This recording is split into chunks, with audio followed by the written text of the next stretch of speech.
श्रीहरी जगत्पिता दूर करीतो व्यथा ऐका सत्यनारायणाची कथा ही ऐका सत्यनारायणाची कथा ही ऐका सत्यनारायणाची कथा पुलकामुको राजा होता महाथोर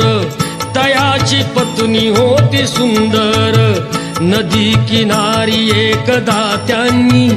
घातली महापूजा दोघांनी आले एक नौका त्याच मार्गानी नाव भरलेली पूर्ण द्रव्यानी होती व्यापारी साधू बाण्याची